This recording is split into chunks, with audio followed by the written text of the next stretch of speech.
ఉత్తర తెలంగాణలో 6 పైచిలకు ఎమ్మెల్యేలు గెలిచి ఉన్నారు. 5 పైచిలకు ఎంపీలు ఉత్తర తెలంగాణలోనే ఉన్నాయి బీజేపీకి. వాళ్ళు పెర్ఫార్మెన్స్ చూపించకపోగా బీఆర్ఎస్ సహకారం తీసుకున్న వాళ్ళ పరిస్థితి వెలువెల్లాడే పరిస్థితి వచ్చింది. అంటే గతంలో మీరు చూసింది కదా, 39 ఎమ్మెల్యేలు గెలిచిన బీఆర్ఎస్ పార్టీ ఉత్తర తెలంగాణలోనే ఎక్కువ ఎమ్మెల్యేలు గెలుచుకున్నది. అలాంటిది 8 ఎమ్మెల్యేలు గెలిచిన బీజేపీకి 8 ఎంపీలు వచ్చినాయి. 39 ఎమ్మెల్యేలు గెలుచుకున్న బీఆర్ఎస్కు 0 వచ్చినాయి. గాడిద గుడ్డు వచ్చింది. మరి మళ్ళీ సర్పంచ్ ఎన్నికలు చూడండి.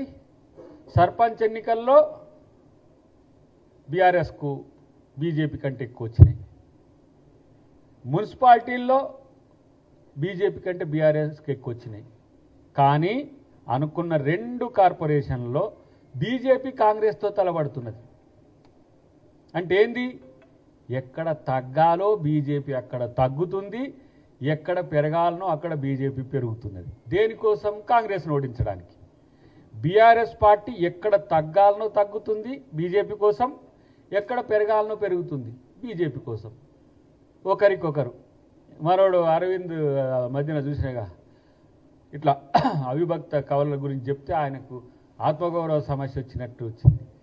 ఇప్పుడు మీరు ఫెవికాల్ బంధాన్ని దాటి అవిభక్త కవుల దాటి అసలు మిమ్మల్ని ఒకరు తల నుంచి కాళ్ళ వరకు విడదీయరాని బంధంగా ఏర్పడ్డ పరిస్థితి ఉన్నది.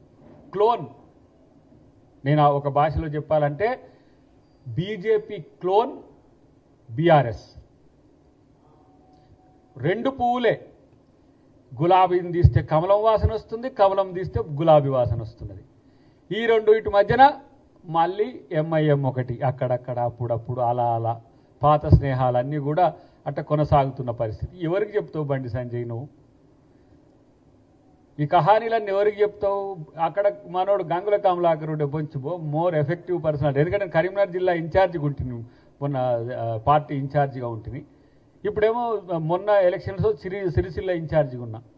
నిజంగా కేటీఆర్ ఇంత ఎచ్చులు కొడతాడు కదా, నాకైతే నవ్వు వచ్చింది. ఇలా 27 ఏమో గెలిచిండ్రు వాళ్ళు. నిజంగా గుండె మీద చేసుకుంటే గిట్ల గెలుపు కూడా ఒక గెలుపుడు. గిన్ని నాయకుడు అంటారా నాయన? నాకు అర్థం కాదు. ఒక ఎన్నికకు 2 సార్లు పైసలు పంచేటోడు ఎవరిని చూడలేదు ఇంతవరకు. రికార్డు. ముందు రోజు పంచుతారు, మళ్ళీ ఎన్నికల పొద్దుగాల మనకు వెనకటికి మా కమ్యూనిస్టులు ఏం చేసేదంటే, కమ్యూనిస్టులు కాంగ్రెస్ వాళ్ళు ఉప్మా పెట్టేది పొద్దుగాల ఓటేసి కానీ పోయేదానికి. మనోళ్ళు ఎవరని చెప్తానికి ఉప్మా పెట్టేది. మనోడు పైసలు పంచి పొద్దుగాల మళ్ళా ఉప్మా పెట్టినట్టు పైసలు పంచి పంపిస్తున్న పరిస్థితి. 2 సార్లు పైసలు పెట్టి బీజేపీకి 1 సీటు కూడా లేదాడ. 5 సీట్లు పెరిగినాయి, 4-5 సీట్లకు పెరిగింది. అంటే ఎక్కడ బీజేపీ పెరిగితే కాంగ్రెస్కు ఓట్లు తగ్గుతాయో, ఎక్కడ బీజేపీ ఉండకుండా ఉంటే ఎక్కడ ఉంటాయో ఆ పరిస్థితిని వాళ్ళు అంత క్యాలిక్యులేటెడ్గా. మరి నాకు తెలిసి ఆ క్వాంటమ్ కంప్యూటింగ్ కూడా ఇంత స్ట్రాటజిక్గా ఉండనట్టుంది నాకు అనిపిస్తుంది. అయినా ఏమున్నది, మీరు పడ్డది కింద పడ్డారు. కాబట్టి ఈరోజు బండి సంజయ్ చేస్తున్న కామెంట్స్ అన్నీ కూడా ఏమన్నా దాన్ని మంచి పేరు పెట్టాలంటే ఒక సైకో జోకర్గా మారిపోయింది మనోడు. హాస్యాలు చేసినా కనీసం నవ్వుకునే విధంగా ఉండాలి, కానీ ఇంత క్రూరంగా ఎట్లా ఉంటాయి జోకులు? మాకు బీఆర్ఎస్ కంటగట్టడం అంటే మేమట అక్కడ ఏది ఈ కేసులన్నిటి విషయంలో రాజీ పడతానికట మొత్తం మాకు బీఆర్ఎస్ సహకరించిన పరిస్థితి. ఇంకోవైపు మనోడు ఇప్పుడు చిట్చాట్లా చూస్తున్నా కదా, మొత్తం కాంగ్రెస్కు వ్యతిరేకంగా ఆయన మాట్లాడుతూ ఉన్నాడు. ఏమని మాట్లాడుతుండే? కేటీఆర్ చిట్చాట్లో మొత్తం ఏదో కాంగ్రెస్కు వ్యతిరేక పవనాలు వీచినాయి, మేము ఇంకా బాగా కొట్లాడినాం, మేము ఏ ఎన్నికలైనా కూడా మేము ఇట్నే కొట్లాడుతున్నాం, మాకు మంచి రిజల్ట్స్ వస్తున్నాయి. పోయినసారి గిన్నే సీట్లు వచ్చినాయి బాబు. మాకు 737 పైచిలకు మాకు సీట్లు వస్తే ఇష్టానుసారంగా మొత్తం అందరినీ కొనుక్కొని పోయి, అప్పుడు మీకు వచ్చిన సీట్లు 114. మరి ఇప్పుడు వచ్చినాయి ఎన్ని? కేటీఆర్ మీకు వచ్చినాయి 114లో 14 వస్తే మీరు మంచి పెర్ఫార్మెన్స్ చూపించినట్ట. ఎవరికి చెప్తారు ఈ కథలన్నీ? ఏది మీ ఊసేది? కార్పొరేషన్లలో మీ ఊసేది గుండు సున్నా కదా.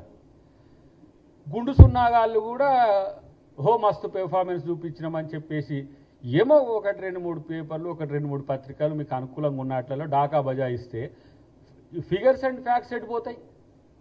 అంటే మాకు నోరుంది కాబట్టి మేము చెప్తే కొంతమంది ఏదో దాన్ని వార్త రాస్తారు, లేకపోతే మన పత్రికలో మన టీవీలో మన సొంతం ఉన్నాయి కాబట్టి చేస్తే దీంట్లో ప్రచారం చేస్తే పోద్దంటే ఫ్యాక్ట్స్ ఎడిపోతాయి.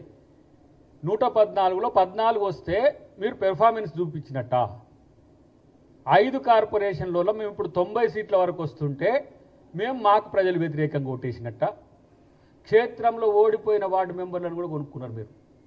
గెలిచిన వార్డు మెంబర్లు తీసుకుంటారు ఎవరైనా, మున్సిపాలిటీలైనా లేకపోతే సర్పంచ్ ఎన్నికలైనా కొంచెం పలుకుబడి ఉండే నాయకులను తీసుకుంటారు. కానీ ఓడిపోయిన వాళ్ళని కూడా తీసుకున్న చరిత్ర బీఆర్ఎస్ పార్టీది. అయినా సరే మళ్ళీ మిమ్మల్ని 2023 ఎన్నికల్లో బండకేసి బాధింది గుర్తుండే.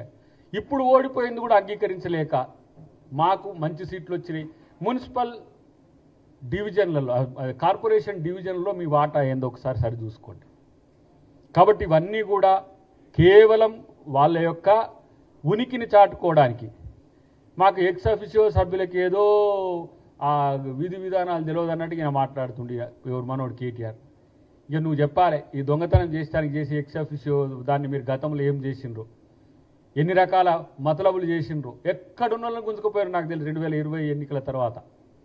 అప్పుడు 88 సీట్లు వచ్చినాయి ఆయనకు, ఎవరికి? కేసీఆర్ గారికి.